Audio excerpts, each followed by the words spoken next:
ဒီနေ့မှာတော့ငွေပို့စုကျင်တဲ့တွေငွေမထိန်နိုင်လို့စိတ်ညစ်နေတဲ့တွေအတွက်အရန်ထိအောင်တဲ့နည်းလမ်းတစ်ခုကိုကျွန်တော်မျှဝေမှာပါဒါကတော့ cut and block method လို့ခေါ်ပါတယ်ဒါပေမဲ့ကျွန်တော်ဒီနည်းလမ်းနဲ့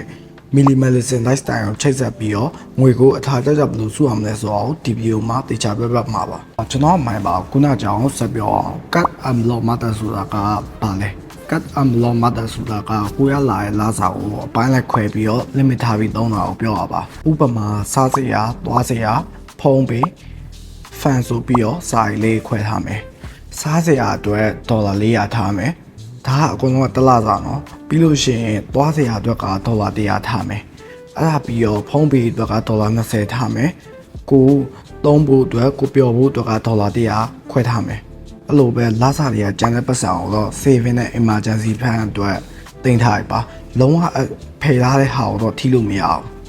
လောက်ဆိုရင်တော့နည်းနည်းတော့နားလည်သွားပြီလို့ထင်တယ်ဒါပေမဲ့အရေးကြီးဆုံး rule တစ်ခုရှိရဲအဲ့ဒါဘာလဲဆိုတော့ကိုကခွဲထားတဲ့ back guide ကိုကြီးထဲမှာမဆိုအ guide ကိုကြီးထဲကရှိရဲပတ်စံအကုန်သွားရဆိုတာနဲ့အ guide ကိုကြီးမှာထပ်ပြီးသုံးလို့မရတော့ဥပမာကိုကစားစိတ်ဒေါ်လာ400ချန်ထားပြီးတော့အဒေါ်လာ400ကုန်သွားရဆိုလို့ရှိရင်စားလို့မရဘူးသုံးပိုင်ခွင့်ကိုမရှိအောင် limit ထားတာကွာဒီနေ့ကဘာဖြစ်လို့အလုပ်ဖြစ်လဲဆိုတော့ကျွန်တော်ပြောပြမယ်အချက်3ချက်နဲ့ပေါ့နံပါတ်1ကတော့မျက်မြင်ကိုတွေ့ကိုက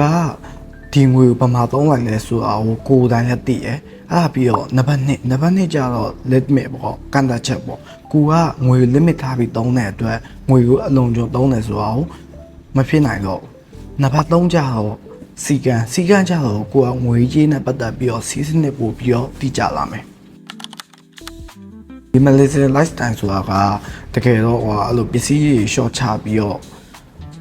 တခုလည်းမဟုတ်ဘူးဘယ်လိုလဲဆိုတော့ကိုဘွားအတွက်အရေးကြီးတဲ့အရာတွေကိုအာရုံစိုက်ပြီးတော့အရေးမကြီးတဲ့အရာတွေကိုဖျောက်ချတာဥပမာကျွန်တော်တို့အဝတ်စားအများကြီးဝယ်ရပဲထားလိုက်အဝတ်စားအများကြီးမဝယ်ဘဲနဲ့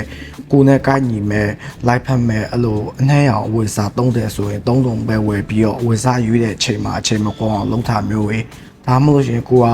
skin care ဝယ်လို့ရှိရင်လည်းကိုကြိုက်တဲ့ product ကိုနဲ့အဆင်ပြေမဲ့ product တစ်မျိုးရဲ့ဝယ်ပြီးတော့သုံးတာမျိုးဆိုလို့လားဟောပြောချင်တာကကိုယ့်အတွက်အချိန်ကုန်နေမဲ့အရာတွေကိုဖယ်ပြီးတော့ AC နဲ့ဘဝကိုဖြတ်တန်းတဲ့ lifestyle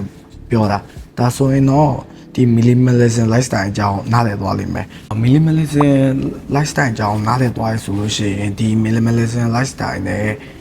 cut and block နဲ့ဘယ်လိုချိတ်ဆက်နေလဲဆိုတော့ကြည့်အောင်ကျွန်တော်တို့ကဘာချက် limit ရှိရဲ့အတွက်ကျွန်တော်တို့ဒီ minimalism mindset ကိုပဲသုံးပြီးတော့ကျွန်တော်တို့ပစ္စည်းတစ်ခုဝယ်တဲ့အချိန်မှာငါးသားကိုတကယ်ပဲလိုအပ်ထားလားဆိုတော့အရင်ဆုံးစဉ်းစားမှုကိုဖြစ်သွားစေရကွာအဲ့အခါမှာအသုံးဝင်တဲ့ပစ္စည်းတွေငွေကုန်စီမဲ့အစားကျွန်တော်တို့ဒီစာရိတ်ထဲရရှိတဲ့ငွေကိုပဲအထာကျကျသုံးပြသွားပေါ့အဲ့လိုဆိုရင်ကျွန်တော်တို့ကပို့သုံးကျင်တဲ့စိတ်ကိုလည်းထိန်းနိုင်မယ်ဥပမာကျွန်တော်တို့ရဲ့ပါဇက်ပေါက်ကိုပေါ့တရက်ကိုအချိုရည်နဲ့မုံနဲ့$9ဖို့ပဲစားကြည့်လိုက်တရက်ချင်းကတော့မတိတော့ဒါပေမဲ့တစ်လကြာရင်တော့ဒေါ်လာ150လောက်တော့ကုန်သွားတာမယုံဆန်းစားကြည့်လိုက်အဲ့ဒါကြောင့်ဒီနီးစနစ်နှစ်မျိုးပေါင်းလိုက်တဲ့အခါမှာကျွန်တော်တို့ရဲ့ဝင်ငွေထွက်ငွေကိုတိကျသိသွားပြီးတော့ကျွန်တော်တို့ရဲ့ငွေတွေကိုပို့ပြီးတော့စုပစ်လာမှာပါကျွန်တော်ကတော့ဒီနီလန်းကိုအထာကျကျငွေစုနီးလို့ပဲပြောချင်တယ်တကယ်လို့ဒီကျွန်တော်မျှဝေပြနီလန်းကအသုံးဝင်တယ်ဆိုလို့ရှိရင်တခြားလူကြီးလည်းမျှဝေပြပါကျွန်တော် channel ကိုလည်း like and subscribe လုပ်ပြီးသွားဖို့တော့ပြောချင်တယ်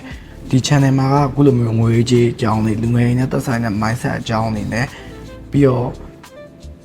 focus အကြောင်းတွေကိုလုပ်ပေးဖို့ရှိရဲအားအကြောင်းနားထောင်နေတယ်ဆိုလို့ရှိရင်ဒီ channel ကို subscribe လုပ်ထားဖို့အတွက်ကျွန်တော်ကတော့ပြောချင်ပါတယ်ဒါလည်းမဟုတ်သေးဘူးdescription နဲ့ comment ပေါက်မှာလည်းကျွန်တော်ရဲ့ Telegram community link ကိုချထားပေးရဲ like ပြီး join ဖို့လည်းကျွန်တော်ဖိတ်ခေါ်ချင်ပါတယ်နောက်ဆုံးပြောချင်တာကတော့ခုကြည့်နေတဲ့သူတခြားပြန်စစ်ပေးပါတကယ်လို့ like subscribe မလုပ်ရသေးရင်လည်း subscribe လုပ်ပေးဖို့အတွက်ပြောချင်ပါတယ်